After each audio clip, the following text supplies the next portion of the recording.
नमस्कार। आज हम एक बहुत ही हैरान करने वाली कहानी पर बात कर रहे हैं जो रानी राज के एक लेख से सामने आई है। झारखंड के कुछ ऐतिहासिक वन्य जीव अभयारण्य, मतलब ऐसे अभयारण्य जिनका जिक्र अंतर्राष्ट्रीय रिकॉर्ड तक में था, वो अचानक से गायब हो गए, जैसे कभी थे ही नहीं। सवाल ये उठता है कि भाई ऐसा कैसे हो सकता है, कहाँ गए वो? जी नमस्कार। ये सवाल झारखंड के लिए बहुत मौजू है। यहाँ हमेशा ये बहस रहती है कि यहाँ की जो खनिज संपदा है वो वरदान है या अभिशाप, और ये जो गायब हुए अभयारण्य हैं वो इसी कहानी का एक दुखद पहलू दिखाते हैं कि कैसे सिर्फ लोग ही नहीं बल्कि जंगल, जानवर, वो भी खनन और विकास की भेंट चढ़ गए। चलिए थोड़ा विस्तार से देखते हैं। सिंहभूम से शुरू करें। वहां के कुछ नाम जो गायब हो गए।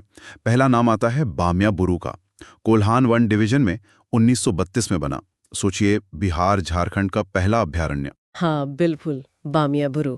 और वहाँ बाघ, तेंदुए, सांभर, न जाने कितने किस्म के पक्षी थे। और इसकी अहमियत सिर्फ जंगल या जानवरों तक नहीं थी। जो मशहूर लेखक थे विभूति भूषण बंदोपाध्याय, पाथेर पांचाली वाले, उन्होंने इसकी खूबसूरती पर एक कहानी भी लिखी थी, बोमाई बुरु जंगल में। अरे वाह, मतलब सांस्कृतिक रूप से भी इतना महत्वपूर्ण, और वो भी लिस्ट से बाहर। कमाल है।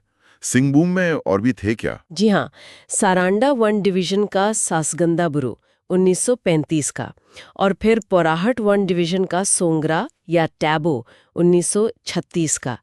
इनमें भी वही बाघ, हाथी, बाइसन, हिरण, तरह तरह के पक्षी, ये सब उस जमाने के जाने माने संरक्षित इलाके थे। तो अकेले सिंहभूम से ही 3 बड़े नाम, बामियाबुरु, सासगंदाबुरु, सोंगरा, ये सब गायब।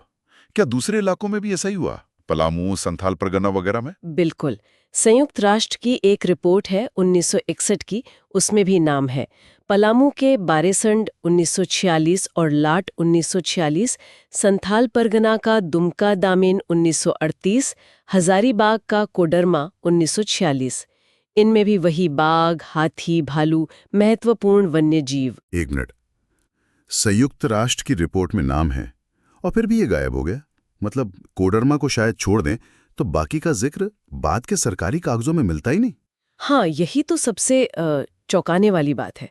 यूएन की रिपोर्ट हो या 1965 की भारतीय वन्य जीव बोर्ड की रिपोर्ट, नाम सब जगह है, लेकिन आज की तारीख में इनके ओरिजिनल नोटिफिकेशन तक ढूंढना मुश्किल है। इनकी सही लोकेशन क्या थी वो भी ठीक ठीक पता करना एक चैलेंज है। तो शक किस पे जाता है? ये कैसे मिट गए नक्शे से? कोई क्लैरिकल एरर या कुछ और है इसके पीछे? देखिए, लेख तो साफ इशारा कर रहा है कि सबसे बड़ी वजह शायद झारखंड का खनिज है, खासकर सिंहभूम, जो लौह अयस्क के लिए मशहूर है। ऐसा लगता है कि भाई खनन का रास्ता साफ करने के लिए इन प्रोटेक्टेड एरियाज को धीरे धीरे रिकॉर्ड से ही हटा दिया गया, क्योंकि अगर ये अभयारण्य रिकॉर्ड पर रहते तो शायद माइनिंग की परमिशन मिलना मुश्किल होता। ओह, मतलब ये सिर्फ लापरवाही नहीं बल्कि एक सोची समझी कोशिश हो सकती है कि इनको हटाओ ताकि खनन आराम से हो सके। संभावना तो यही लगती है।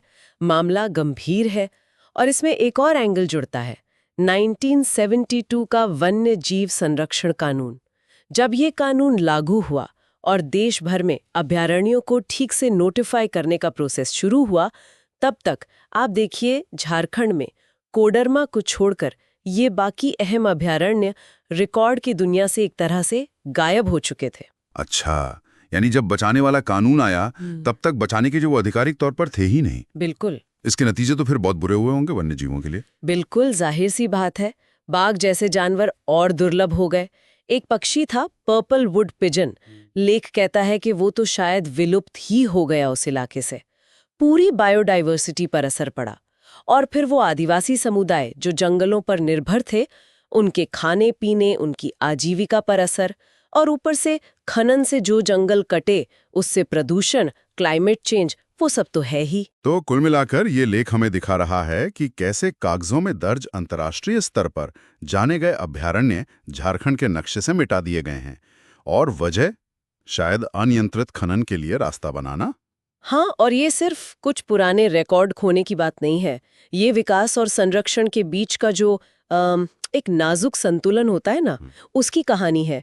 और ये हमें सोचने पर मजबूर करता है कि हम आर्थिक लाभ के लिए अपनी कुदरती विरासत की कितनी कीमत चुकाने को तैयार हैं? और भविष्य में क्या हम ऐसी गलतियों से बच सकते हैं? ये सवाल बहुत अहम है।